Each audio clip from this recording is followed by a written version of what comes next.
Welcome to Fireteam Chat, the first episode of 2020. Joining me today is Travis. New year, same McClunky. And Brian Malkowitz. New year, D-team. Wow. I'm demoting myself. Nice. Got demoted. That's not good. I'm your host, Destin Legary. Thank you so much for joining us. On today's episode, we're going to kind of go over everything that happened while we were on break with the world of Destiny and ask some questions about some fun news rumors that have been going on. So let's get started with the fun news rumor. Mm-hmm. Apparently, people were starting to talk about Destiny as a movie.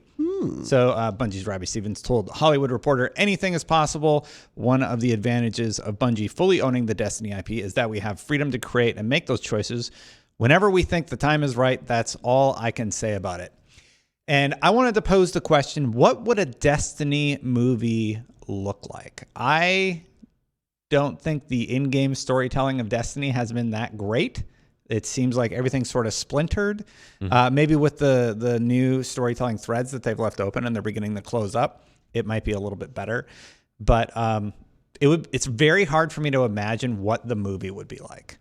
I agree. There's just too much to explain in terms of backstory. But I do think that if there's a way you could explain the whole setting of Destiny, I do think the arc in Destiny 2 Vanilla, at least the story part, is the like, Red War. Yeah, the Red War is like probably I'd the say strongest that, material they have. Maybe the collapse after the Golden Age, after they found the Traveler, like do a story about how humans went to Mars and found the Traveler. True. And do a whole thing around that. Yeah, they probably wouldn't want to do anything that's in the game. Now that I think about it. I mean, the Red War, I think you're right that one is like a very cohesive story. It probably would work the best of all, like the in-game storytellings that we've had would work the best from front to back, but I don't think they would want to do something that's directly in the game adapted to the silver screen. Yeah. I think a story about one of the characters, like Shin Malphur or something like that, focusing in on one known character would be a really, really smart move. And just telling one of the stories of that character during one of those time periods that you guys mentioned. Obviously not Red War. Yeah. But I think that could potentially work. I think doing anything that we've seen in the game, it's just too in the weeds. And too on the nose. They've even also changed the direction of how they decided to tell the story of Destiny with the Exo Stranger and stuff like that, not even being involved in any way anymore. Yeah. What would you think if they focused in on Aldrin and his sister and their relationship and how that was That'd be created? a cool like sci-fi fantasy adventure. That'd be very sci-fi. Blue characters. It's almost Avatar. Yeah, we'll go almost Avatar with it. Yeah, that'd be cool. I mean, like then they have the the issue of explaining the Awoken and where they came from. Yeah. And the biggest problem with Destiny movie is explaining the setting. That's the big. How do you even get there? Exactly. How do you even that's get why to I said if you're gonna do a Destiny movie, just start from the beginning. Where the collapse would be a horrible movie, though. So depressing. It ends with everybody dying, and basically. Well, yeah, it ends with everybody dying, but maybe at the end there's just a spark of hope. I don't know. Maybe we don't have enough tragedy films in the world of cinema. Just do it. It almost seems like it would be better suited for a TV show, but I don't think there's any TV shows that would have a big enough budget to do like a proper. That was the other option. Budget. That was the other option that they mentioned was like doing a television series, and that can be interesting because Mandalorian was so successful. And Battlestar Galactica had a decent budget. Mm-hmm. Come on, I love that show. I mean, it's fine. Okay. Watch it today. I've done a recent watch through, and it was fine. It's fine. Even the story of Ada One and this band of people trying to get to a destination, I think that could easily facilitate a longer, more drawn out explanation of how they got from point A to point B and how they put her inside of a EXO, basically. Yeah, that's true. They could just go really small with it, not try to explain the setting, just tell like a really contained story within the universe. And in that case, how do you title the show? Because if you do something Destiny, if you do something the Ada One story, exactly, that's what I mean. It's like you can't call a show about Ada One Destiny, right? Like because there's just so much overarching over Destiny. When you think about Destiny, you think the war with the darkness, and so you can't really just do a story about one. I don't want to call her like a low level character, but just one contained story like she's that. Tertiary. Yeah. Exactly. You can't. Yeah, you'd have to do something with the overall thematics of Destiny. Who is the main character in Destiny? The people in the tower, I think. I would say I don't. Oh, yeah, I want to say. So it's an Us. ensemble I cast. would say. I would Well, say the our guardian, Traveler? and the ghost.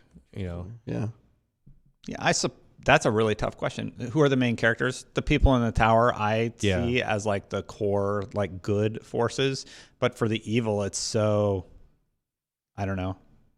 You got They- your main antagonists. Obviously, are people from the Hive. With Crota, Yeah. Oryx, Savathun, all that, and his family. Who's still alive? That's a major villain. Yeah. Well, I mean, I'm just if you make a Destiny like narrative for TV and the movie, you don't have to like worry about like being in the same time period as the game is at the moment, so they could do an old one if they wanted to. Like if they wanted to go back and revisit Oryx or stuff like that, they wouldn't have to worry about like, oh, he's dead in the game, can't do a TV show about him. Mm-hmm. What if they just did like a Karate Kid, but 2 rivals in the Crucible, and it was just focused on there. It's just so Shax is just, just like the main character. nothing to do with like the larger narrative of Destiny. Yeah, it's just like rivals having like a stupid like they get in a fight at a party and Kill each other, but like, oh, don't worry, you just kill him. He's fine. He'll be res. Yes, I guess. 3 That's seconds. my He'll be vote. fine. That's my vote. Those are our story suggestions, I guess you could call it. / movie / TV We ended on the suggestions. strongest one. Yeah, let us know what yours are in the comments below. That'll be your homework for this week to sort of, have an interaction with the show.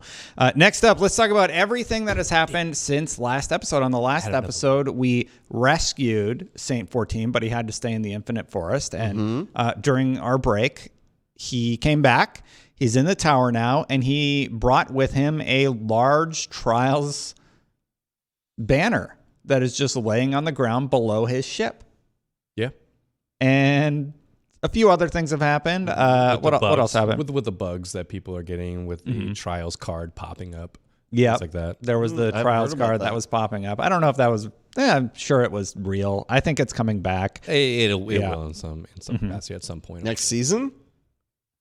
I think it would be next season. I don't want to put a date on it just because us as a community have a tendency of hyping things that have not been told by us by Bungie, and then us being completely let down. Everybody thought Trials was coming back this season. Well, what do you think? Do you think it'll be next season or later? I don't know when it's coming back. That's just all I want to say about it. It's like I have no idea. You don't even want to guess? No, That's no fun. What about you? I'm going to guess. Yeah. Next season. Yeah. I'm optimistic. that's fine. That's fine. I just don't want to like.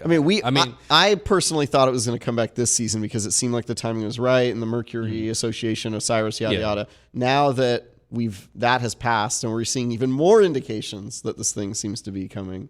I don't know. I'm hopeful. I won't say next season. I'll say the season after. I feel like the PvP team, they're definitely like working on stuff. So maybe they just need a little bit more time. Like a summer event. Like here's Trials. Summer of Trials.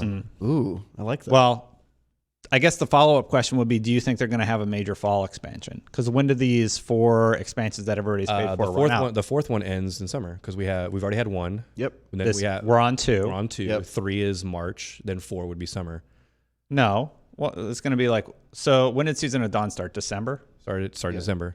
December, March. January, February, March. It goes 4 months. So March will be the 3rd season. Well, the last activity on our list, I wrote it down here on the Run a Show. Is, 2, Crimson 4, Days. but that goes like through February. So, so basically there's nothing March, on the- April, May, June, July, August, September, October. So then September would be set up for a big expansion. Yeah, that's what I mean. Do you That's what I think mean. they The do final it? expansion would end in summer. What I mean is that when I mean end in summer is that the last one will come out before, like during summer, not end at summer. So do you guys think they do another expansion pass to give them more time to make like maybe even in like Crazy World Destiny 3, or do you think a major drop is coming this holiday? I think there. I definitely don't think Destiny 3 is coming this holiday, but I think we'll get another expansion, Like a Shadow Keep? like a Shadowkeep Forsaken. Style. Yep, I think you're right because I'm looking at it from a development perspective of they just became independent and they're probably, dealing with a ton of stuff. That's just such a big change. But on the other spectrum, though, is like when they were making last year's season pass, they had extra developers working on it simultaneously while they worked on Forsaken. I'm sorry, not Forsaken, but for Shadowkeep and all that stuff. So, like, I think wasn't Menagerie done by Vicarious Visions? The Menagerie that whole season, That might be right. I think Is they- I Vicarious think they- Vision still? That's still under Activision, so they don't have any help from the Okay. developers for all that supplemental content. So It's going to take them even longer. it's going to take them even longer, since all that stuff can't be outsourced unless they have outsourcing going on internally that we don't know about. Honing back in on the question at hand, will Trials be next season? I think we get a raid next season and we get another story beat, but I think that the trial stuff will be right before whatever the big new thing is. I think it's smart in terms of how much content would be in the 4th season pass. So when summer rolls around, they do that season. That season has trials, and then they'll also be able to do the Age of Triumph stuff, and then they'll be able to I'm not saying that has happened, but it'll probably be a thing where they refresh all the old raids too, in order to be brought forward. Even Destiny 1 raids, I would love to. I would be happy. I would love if that there's too, no honestly. new raid, but they said we're bringing back all the Destiny 1 raids, I would be very happy. Yeah, when I said refreshing old raids, I meant like Leviathan, and then the raid layers that came before. What do you think that'll happen? You think it'll be like? It'll be just like what they did with Destiny 1. 1 when they brought forward Crota's and Vault of Glass and King's Fall, and they brought those all forward. So you guys both think Destiny 3 is for sure happening? I think it's for sure happening at some point, but no way this year. I think it's either happening or this is what they want to do with the Destiny franchise. They're just going to leave it in Destiny 2's engine. I think there's and a better keep chance of developing that happening than people think. I tend to agree with you. But I think my whole take on that though is they were kind of limited in a lot of ways by Activision, where it's hey, we want to release a big release every 2 years. So they didn't give them a chance to evolve the engine too much or even use a new one completely.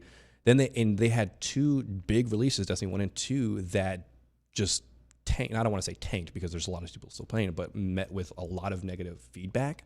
That I think that they don't want to do that again. That they want to take the time to make a brand new entry without the influence of Activision under its publishing, and just have something that people are floored with from the beginning, or at least that being their hope. So what I think will happen is we won't get Destiny 3 this fall, but I think we will get a new release of Destiny 2 because we have the Xbox Series X and the PS5 coming out. And I think that they'll want native versions of that, not through back compat. Yeah, they're gonna want maybe 4K, 60 FPS like PC. But they don't need to do anything special. They could just turn the slider up basically on their version they of that. can update the engine to work with the new consoles and have a better frame rate on console. I Simultaneously, you keep saying you think they're going to update the engine. That is a massive undertaking. No, sorry, I don't mean build for it from Destiny scratch. 2. I'm talking. Yeah, that's what I mean. Is I think they want. I don't want to say build a new engine from scratch, but I think that they want Destiny 3 to be a much larger game than what they were able to do with Destiny 1 and 2 without the influence of Activision, because they have full creative control now. Yeah. So they're not limited by hey, release this in 2021. They kind of are though because of finances. Yeah, of course you're going to want a new title at some point. To make money. We know they're developing a new game. Yes, we do know that. Oh, yeah, that's right. That's right. From the, was it Tencent that invested in money into them? There's that one for Tencent, and I think Chris Barrett said he's working on something new on Twitter. Oh, so yeah, they have stuff in. It could be Destiny, but it could be a new IP. It's Destiny Pop. Oh no, Gears Pop. The game was okay. So I mean, all that stuff's going on. It'll be interesting to see if they go Destiny 2. I think they might just be okay, we've done what we want to do with Destiny. We're going to keep modifying this engine. We know how to use it well enough now. We'll see. We'll see what happens. Well, the thing is also the other thing that happens is there's a lot of narrative going around when the community suggests something or they were unhappy with something. The community managers like DMG or Cosmo, they always come back with this might be a limitation, stuff like that. So it's maybe we can get to a point where things that seem simple can, be simple with a newer or a much more upgraded engine. Yeah, we'll see. Yeah. The other new thing that happened is I guess we got a new exotic quest. Yes. It was very short. We did. It was, yeah. Although it actually is that? took me But it's a forever. short, Okay. It's a short but sweet thing. So I think yes. Mm-hmm. Yeah. I Especially didn't from a mind- lore perspective. I really, really liked the lore aspects of it. So I will say that I didn't mind that it was short just because, time's a resource and you don't want to necessarily do a long, purposefully padded quest. True. That's just go shoot 100 things. You just figure out the fastest way to do all that anyway. That was what I appreciated about this quest is like every time we get something new, in a season when things are time gated, I feel like they're always locked behind us doing things that we always do normally, or just recycling old content. It's like, cool, we didn't get this mission and said go kill 30 Cabal in the EDZ before actually starting the quest. We did get that earlier this season. We not did this time. You're right, and that's why this time I appreciate it. It's like, hey, go to Twilight Gap, and then here's some cool lore while you're running around doing this.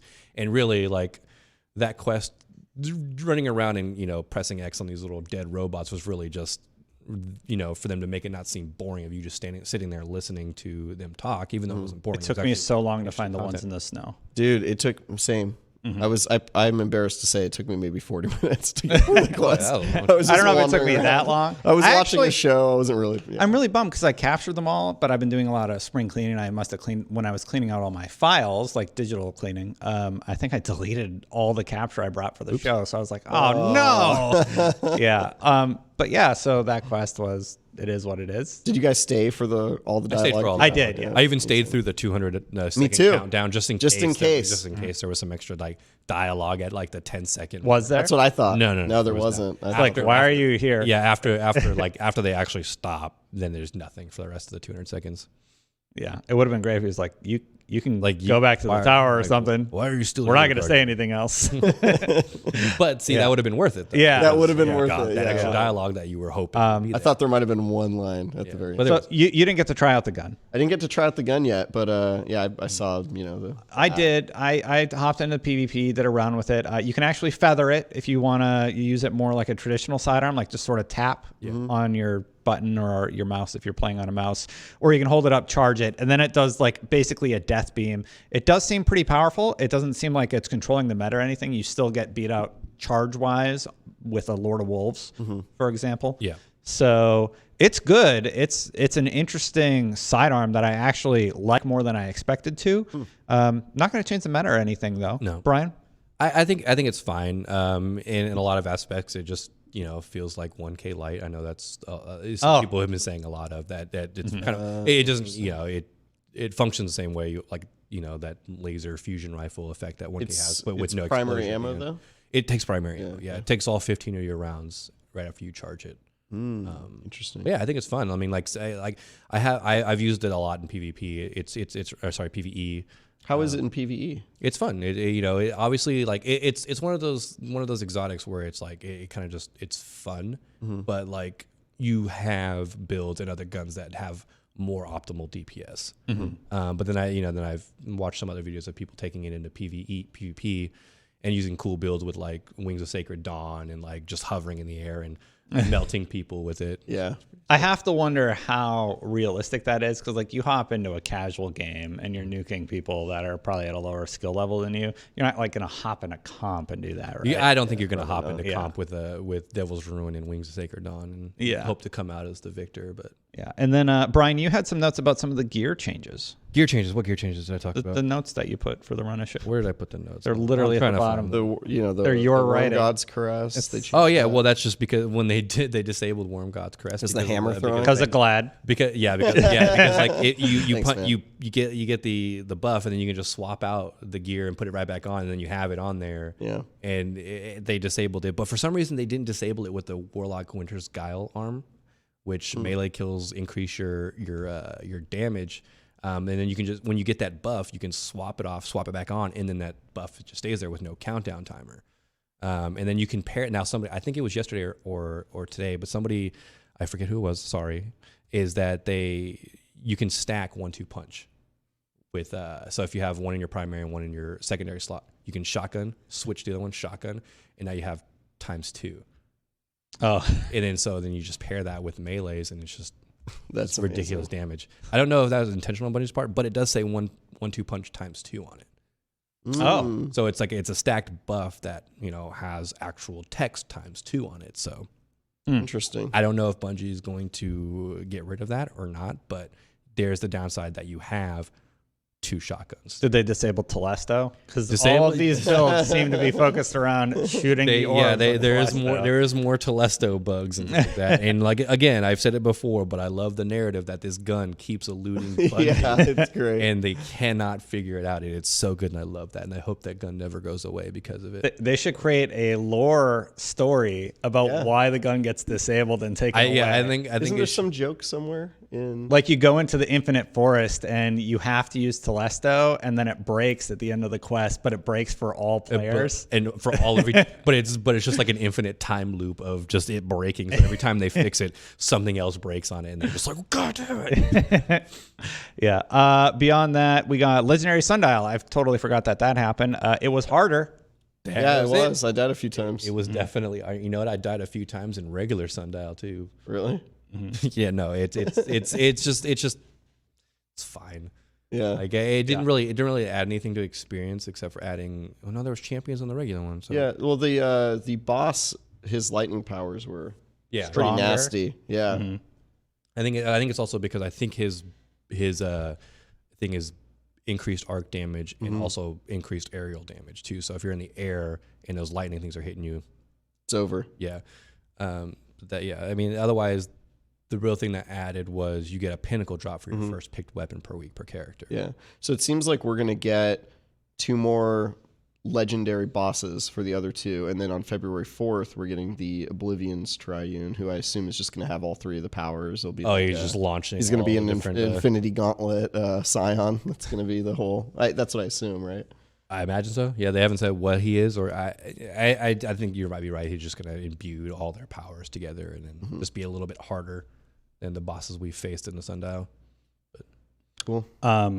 On the horizon, we have the 128 Bastion Exotic Quest, and then That one might 2-4. be longer. That quest. Yeah, data mining suggests that it's a longer quest. Hopefully, it's not grindy. Did you look But at it? I did look at the first half of the quest, and it's just, hey, do some crap before. Really? That you've done. It's 30 Cabal. It's like no, it's spider bounties. Oh, Yeah, spider boy. bounties. Oh God. Yeah. Anyway, then 2-4, the Imperium Foundation stuff, and Innotam, as well as Crimson Days on 2-4, and then that's it. That's it for this season.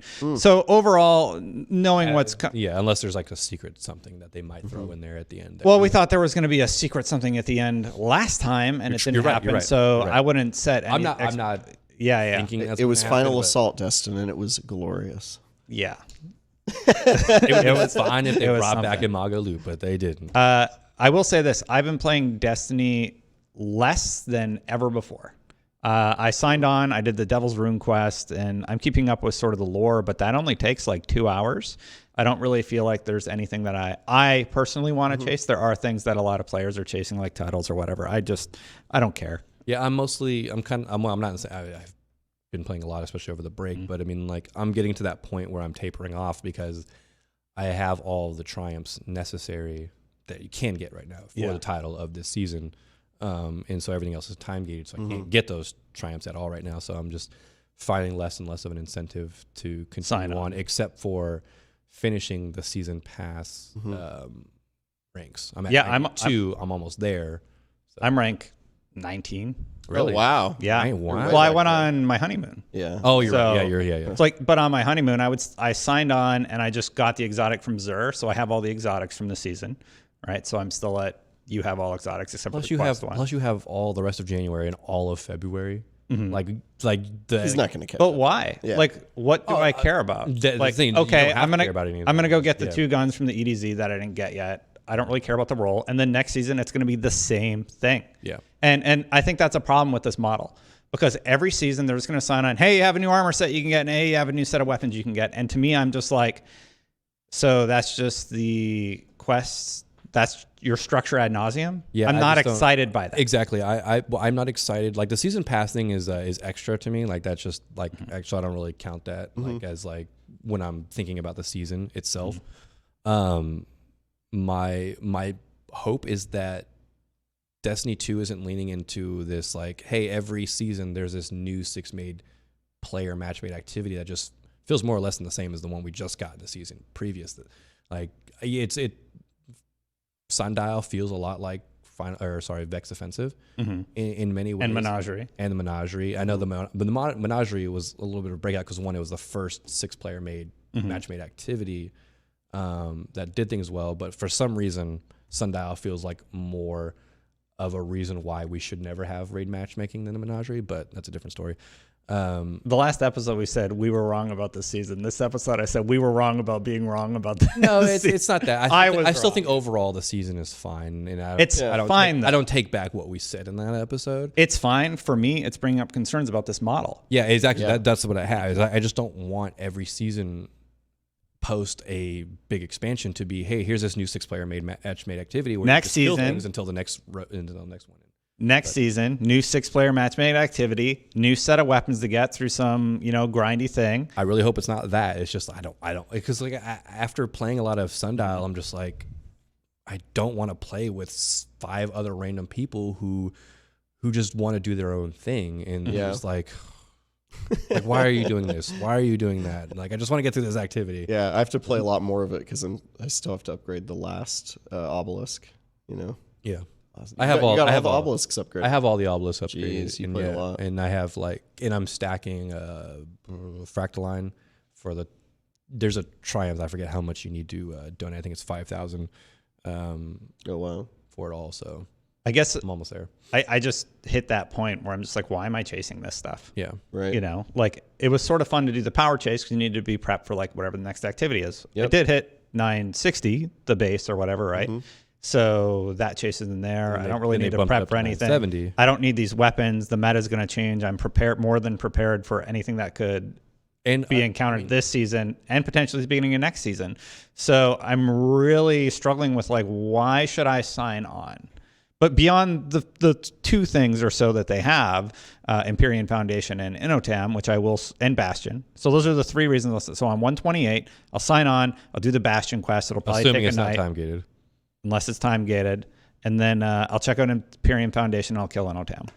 And that's probably the amount that I'm going to be playing this season. You guys are playing way more than I am. Yeah. Well, I'm going to honestly once Innotam comes out, if that's the last barrier between me and the title for the season, I'll probably stop playing. Just because, and that's fine. If you stop playing until the next season, that's fine. I've done everything that they are offering in this season. I don't really care for Crimson Days, so I'm not going to log in for that. Oh yeah, sorry, PvP. But yeah, I'm just not into it. So it's once that title is done, I feel like I've put my effort into the season. And then if that's all there is to offer for the game for this season, then I'm done until next season. Yep. I heard this before from what I'm feeling. I think Stephen Rue, when he was on the show, he had stopped playing for a while and he's like, the curse is broken. I don't feel like this need to sign on. And I think once you have a gap, which for me is I went on my honeymoon, I was gone for a month and a half, and I'm just like, is that really what I want to do when I come back? I want to go chase some weapons that are going to be obsolete next season. Well, especially, even worse so, the armor. Or the armor. It's armor next season. It's going to have a new perk. It's going to have a new... Yep. Assuming that Bungie finally takes the feedback into consideration, it's we do not like that you create a new perk set that is incompatible with previous armor sets. It should just be a seasonal slot that changes every season. That would be fine. It's why would I masterwork any of my armor going through the season? I didn't masterwork any of last season's armor just because you get free masterwork from the mods tied to the what are they called? The Sundial. Sorry, so the obelisks. Yes, that's it. The mods tied to the obelisks, those are staying, right? Or are those going away? I don't think those are gonna go. Yeah, so the obelisk will always be there. So again, I don't know. Well, no, that's a no, because the Sundial is going away. I think if the Sundial is going away, the obelisks serve no purpose. I don't think if the Sundial. Yeah, so you got to get those mods before they disappear. Assuming that they even stay through. They'll probably just go into general rotation then. Well, we'll see. Yeah. Yeah, I don't know. I don't think they can't just take away mods. I think they did. They did with the artifact. They've never done that before. They did with artifact, technically. You can take away the artifact mods, but you can't just say, okay, 10% of our player base gets all those mods. Well, that's also true because those mods are specifically designed for that season. I'll admit, I've played dozens of hours over the break of Destiny. I still don't know what the whole charged with light and I still don't know what it does. I just haven't been paying attention. It's really just you have a piece of armor that says, hey, do this and you'll become charged with light. And then there's other mods that are like, hey, if you're charged with light, you can do this. So Okay. it's really just about getting a stack of charged with light and then using that to gain enough. Yeah, I haven't. Yeah. So I think my biggest piece of feedback is I think they do really well out of the gate. They did pretty well out of the gate with this particular season. They had enough interesting things to sort of keep us going. And then Tapered off really bad. they did not pad the end of the season with enough interesting things to chase. They were just kind of like Legend Sundial just doesn't feel like. Yeah. Well, we talked about this week 1, right? Like we all said like, oh yeah, it feels good now. But we also realized like this is one activity, right? It's a sundial. It's probably not going to last. So I think we're just at that point. But I also feel like I haven't been on the show forever, but I feel like this is kind of something that happens normal at the end of seasons. Yeah. riding the roller coaster. Right? Yeah, totally. Yeah. So we'll see you in March, everybody. No, I'm just kidding. Yeah. That's the last episode until the next season. We'll see you then. Yeah. That is Guardians it for this episode, though. So, yeah, it's good to see you guys again. I hope you are having a good 2020, everybody watching and you guys on the show. Brian? Before we go, I want taking it back to the very first conversation we had about the movies. Yeah. I want a War Mind movie where it's like almost Ultron style, where he just like takes over like a robotic body or something like that and just becomes a sentient being, and then just You want Terminator 2. yes, Okay. or Age But of in the Ultron, Destiny but universe. an Age of Ultron movie, but good. Okay. Yeah, Got all it. right. Well, I Okay, look forward sorry. to hearing what the viewers think. Yeah, I would. Send us your pitches. I really am interested in. Yeah. And also send your hate mail to Brian. No. All right. Well, thank you guys so much for joining us. Until next time, everybody, Guardians out.